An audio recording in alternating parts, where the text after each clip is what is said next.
O panoorin natin 'to, 24 oras, Yusek Bernardo, sinabing binigyan siya ng 130 million na balato ni ex-Congressman Saldico. Wow, sana all, Tapos witness ka pa, kupal kang hayop ka, kurakot ka. O panoorin natin. Sa kanyang pagtestigo sa Sandigan Bayan, sinabi ni dating DPWH Undersecretary Roberto Bernardo na binigyan siya noon ni dating Congressman Zaldico ng 130 million pesos na tinawag niyang balato. Ayon kay Bernardo, ang pera ay bilang pasasalamat ni Ko dahil maayos umanong nakakausap si dating DPWH Engineer Henry Alcantara. Sabi niya, ang 130 million ibinigay sa kanya ni Ko mula 2023 hanggang 2025. Yusek Bernardo, sinabing binigyan siya ng 130 million na balato ni ex-Congressman Saldico sa pamamagitan ni na Alcantara at Pakanan. Wow, sana all, 130 million. Mga hayop talaga kayo. Mga kupal kayo. 100 million daw ang ipinadaan kay Alcantara at 100 million kay Alcantara. 100 million kay Alcantara. Tapos yung 30 million kay Pakanan. Nagdagang 30 million ang ipinadaan kay dating DPWH Regional Director Gerald Pakanan. Hinihinga namin ng pahayag sina Ko, Pakanan at Alcantara. Ito ang unang pagtestigo ni Bernardo bilang state witness sa kasong malversation laban kina Ko at 15 pang individual sa Sandigan Bayan 6th Division.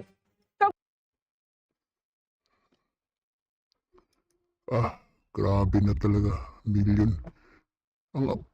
Ang sabi nila, bilyon ang kinurakot itong nito Bernardo nito Ayop na kupal to. Tapos may sinuli yata 100 million lang. Tubong lugaw pa.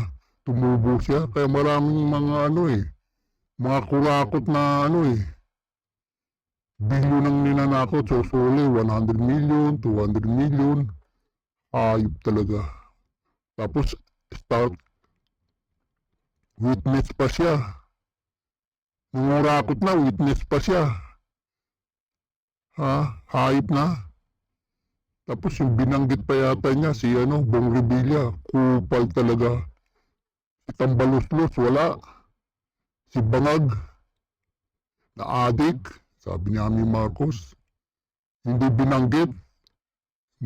Si Charis Marcos, Sandro Marcos. Hayop ka, Bernardo ka. Kupal ka talaga, hayop ka. Dumating na rin sana yung karma mo, hayop ka. Kupal ka talaga. Witness ka pa. Hayop kang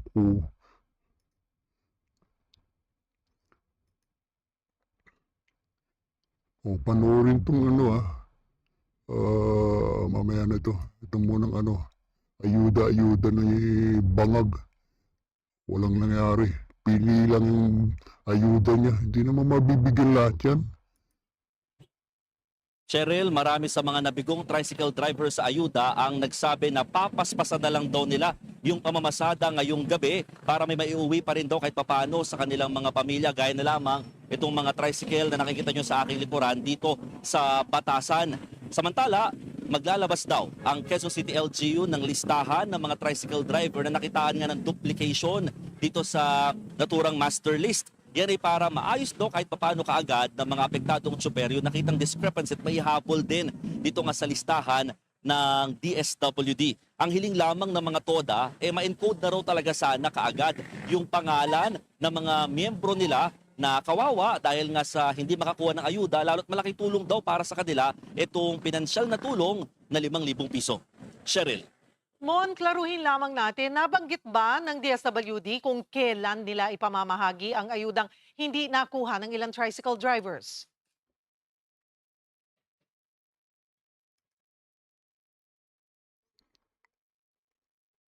O bangag, adik. Sabi ni Marcos, bakit nandun yung mukha mo? Akala ko ba sabi mo walang mga politikong mga trapo. Ba't nandyan yung pagmumukha mo? Hayop ka talaga, sinungaling ka. Papogi ka. Akala mo maano yung ayuda-ayuda. Hayop ka, hindi namin makakalimutan yung kurakot ng gobyerno mo. Hayop ka. Upal ka talagang bangag ka. Picture mo pa, andyan pa. Sabi mo, walang mga politiko, mga picture na ilalagay sa ayuda-ayuda. Pero yung pagmumukha mo, upal ka, nandyan yung pagmumukha mo. Hayop ng ayuda ka.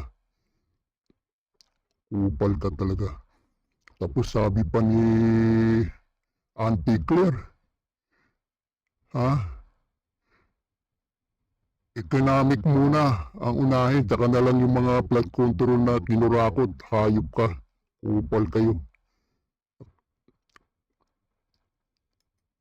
Dito sa Metro Manila, Cheryl, bukas yung extended payout schedule para sa mga yan. Hanggang bukas yan para dun sa mga hindi pa rin makita yung pangalan sa listahan ng DSWD. Habang yung mga unclaimed, ito naman yung mga nasa listahan pero hindi lang nila nakuha o na scheduled time, maglalaan daw ang DSWD dyan ng ibang payout schedule na ia-anunsyo na lamang ng ahensya. Pero yung mga talagang kawawa at pabalik-balik, bukas daw, kailangan itry nila ulit at sana mapagbigyan na dito sa ayudang 5,000 piso. Cheryl. Grabe no. Napakahirap. 5,000 lang ako kunin mo. Katakot-takot na pila. Katakot-takot na pakita, lisensya, kung anong identification. Hayop talaga. Hayop talaga tong Pilipinas to. Walang asenso. For your information, bangag na adik ha. Sabi ni Annie Marcos, dito sa Taiwan, meron din ayuda-ayuda. Ha? Walang pila. Pumapasok sa ATM namin yung mga ayuda kung sakaling may ayuda. Ang unang gagawin, magparehistro ka. Hindi na tapos, hintahin mo yung kung may ayuda. Sa TV, sa dyaryo, yan, hintay mo na yan pag may ayuda. Hindi ka na pipila. Nakatakot-takot. Hayop ng ayuda na yan. Upal talaga. Hayop, 5,000 lang. Samantalang dito, yung pinakahuling ko, 20,000 na ayuda. Upal ka.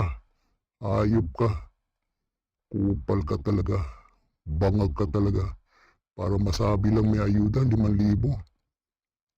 Ayop ka talaga. Kupal ka talaga. Namo talaga.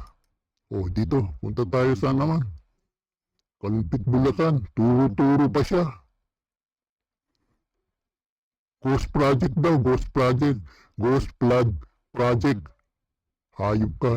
Wala pang nakukulong. Sige nga. Inyo, paano magiging completed yan? Tignan ninyo. May isla sa gitna. Tinutubuan na ng damo na napaka... Ibig sabihin, matagal na silang hindi nagde-dredge.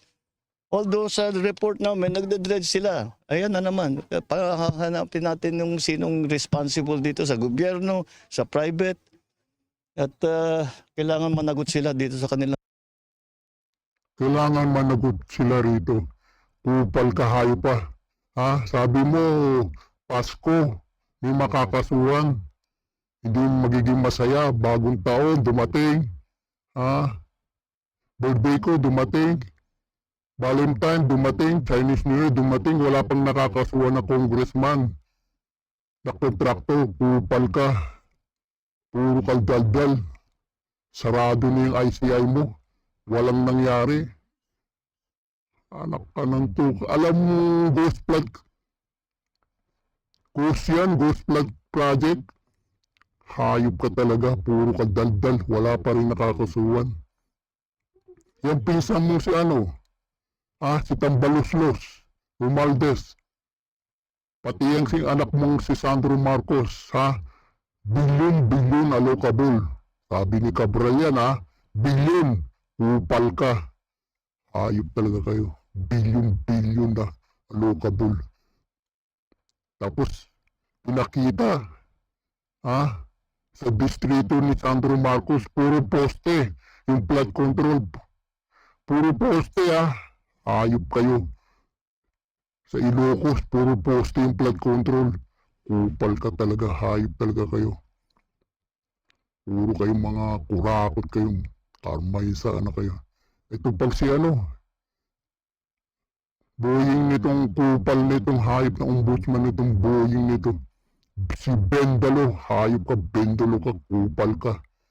Tumating na rin sana yung mo. Yung unang putok ng flood control, boss.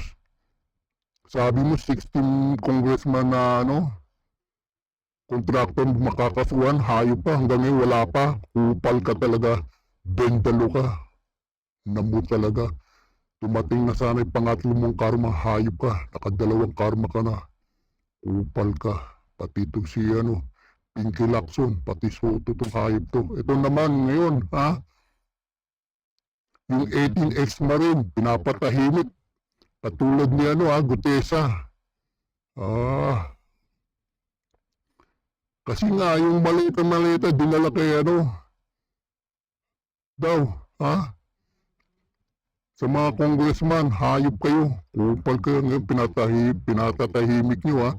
Sabi, kakasuhan. Tapos kakausapin ng interview na isa-isa. Anong klaseng interview? Sasabihan nyo na tumahimik kayo o makulong kayong makasuhan. Hayop talaga kayo, ha? Pinapatahimik yung ex-marine, ha? Kupal talaga kayo, kurakot kayo. Grabe na talaga. Naubos na yung taon, wala pang nakakasuhan tong bangag nitong adik nito. Sabi ni Amy Marcos. Ngayon mukhang bangkay na. Hayop, tumating rin yung karma. Grabe talaga. Hayop talaga itong gobyerno. Kumukulong dugo ko. Wala pang nakakasuhan.